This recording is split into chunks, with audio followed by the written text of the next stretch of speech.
My name is Richard Lewis, and welcome to the inaugural episode of Rich Fantasy Books. Basically, for those of you that have ever seen What Culture, WWE's show with Adam Blampier, where he fantasy books things about WWE, basically that I just watched those videos and I thought that looks like fun. That looks like something I'd be interested in doing. And so, yeah, here you go. I'm a wrestling fan, but I'm more of a casual wrestling fan than I was before.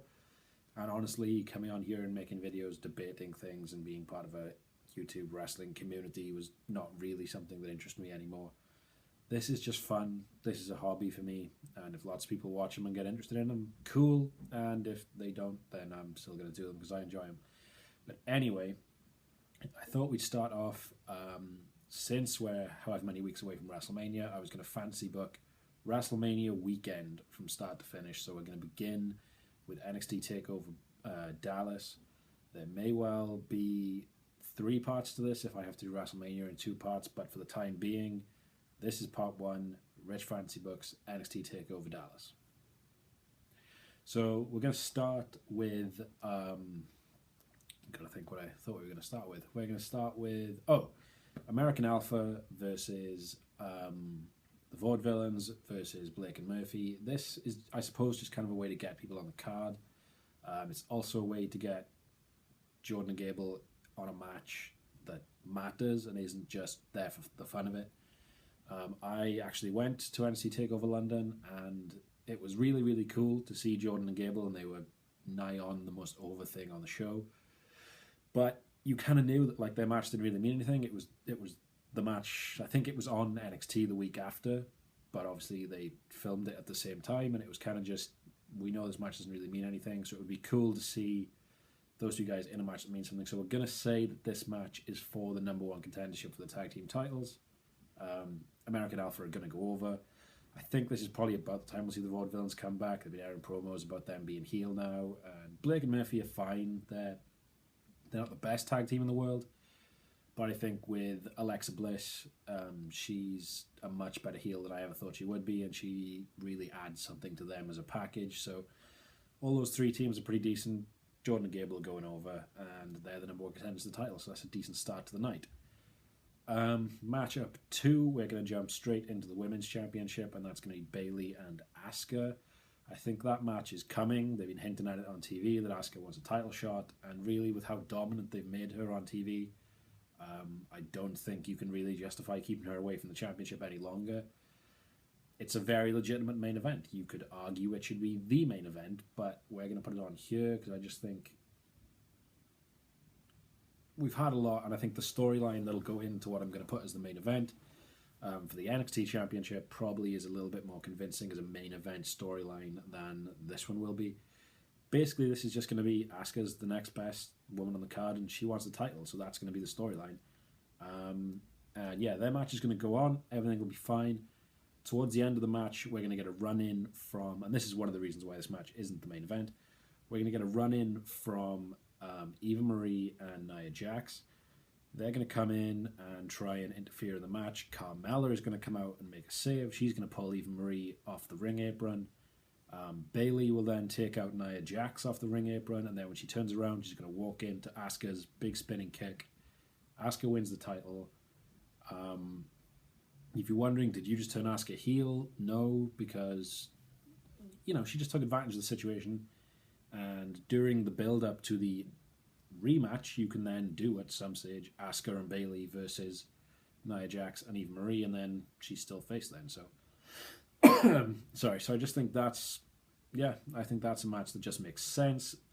Having the run-in and the way it ends, I think that justifies it not being the main event. And then again, you can come back to that match at the next takeover, and maybe then it could be the main event, and you could let them go 20 minutes and have an absolute classic, which I'm sure they would do, but this one we're going to end a little bit screwy because it's the actual title change. And maybe after that next takeover, maybe that's when Bayley goes to the main roster, I don't know. But anyway, match 2, Asuka over Bayley. Match 3, we're going to go with tag team titles, and it's going to be Enzo and Cass against Dawson and Wilder. This is going to be a no disqualification match, so this is why Carmella interferes in the women, or doesn't interfere, but gets involved in the women's title match, because She's not going to be involved in this one. Basically, this is going to be no DQ. This is going to be violent. We don't want you out there. And they don't do a lot of this in NXT, but I think it works in this situation. You've had, they tried to end Big Cass's career. They assaulted him and took his knee out and tried to end his career. Then, the most recent episode of NXT, we had them attack Enzo Amore at the Performance Center right when he pulls up. And I just think there's enough heat there, there's enough hatred there now that they can pull this off in a no DQ tag team match. And Enzo and Cass are going to win. I know, it's about time that they won. I was devastated when they lost to Blake and Murphy, and I think you go back and watch that show and you listen to how over Enzo and Cass are. Probably the biggest pop of the night was when their music hit and how dead that crowd went when they lost. People didn't boo. People just went, I thought they were going to win. And they didn't. And when I went to Takeover in London, I'm not the tallest guy in the world, and the people in front of me stood up. When he came off the top rope, 1, 2, we thought it was it. We thought it was over. They pulled him out of the ring, and we were just, did they not win? What happened? I thought they won. And then when they lost, again, same thing. It was just, people didn't boo. They were just let down that Enzo and Cass didn't win. And WrestleMania weekend, there was a perfectly good opportunity to move them to the main roster during that that segment with the New Day and Edge and Christian. That would be perfect to bring them out then instead of bringing out the League of Nations. I would have been totally pumped to see them come out then. Since they're not doing that, they deserve to win these tag team titles. They really, really do. And yeah, WrestleMania weekend I think is a perfect time for them to do it. So that's what we're going to do here. Enzo and Cass go over. Right. That's 2 fairly heavy segments in a row. Bayley has lost. You've then had a no DQ tag team match, so we're going to lighten things up a little bit. We're going to have Fandango. Wait for it. Fandango is going to come out and think about it. A WrestleMania weekend NXT Takeover crowd is going to be dying to Fandango. Of course, imagine that crowd. It's going to be a deafening Fandango. Everyone's going to love it. Everyone's going to be so surprised that he's there. Everyone's going to be so happy that it's him. It's going to be awesome. And he's wrestling Austin Aries, because Aries, by the looks of it, is going to debut. I'm recording this on February 29th. Looks like he's going to debut this Wednesday on NXT. I know it's already happened and it's taped, but I don't read spoilers. Like I say, casual fan.